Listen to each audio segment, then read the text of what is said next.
ยอดได้บรรยากาศกินข้าวเบิด2 จานพอดีเป็นสถานที่บ่อยกินข้าวบ่แซ่บนะที่ดูดีที่ว่าสุดยอดเลยสวยงาม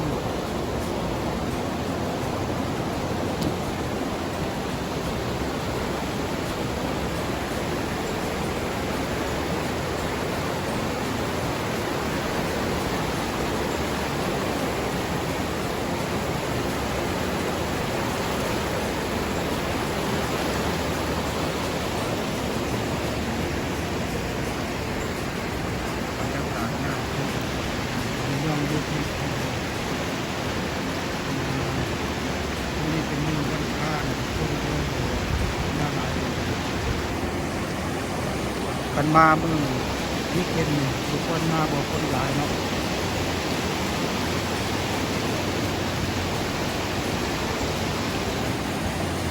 ยอดเลยบรรยากาศ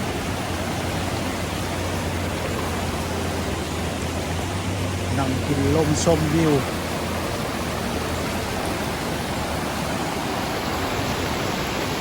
มาเด้อพี่น้องเด้ออันนี้มาเที่ยวเลยมาแวะเด้อมาพามา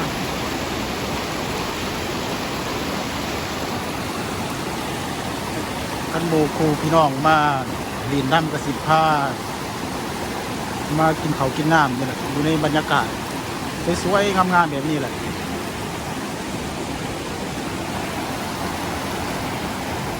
ส่วนทั้งขึ้นกับแมนมีคนติดป่าเนาะคนติดป่ากระติดไปผู้อาบน้ำก็อาบไป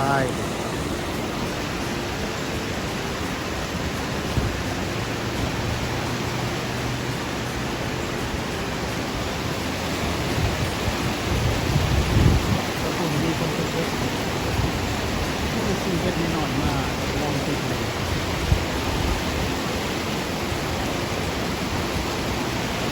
นี่นะลองเฮ็ดมาก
โอเคขอบใจได้หลายที่มาเบิ่งมาชมนำกันผู้ใดอยาก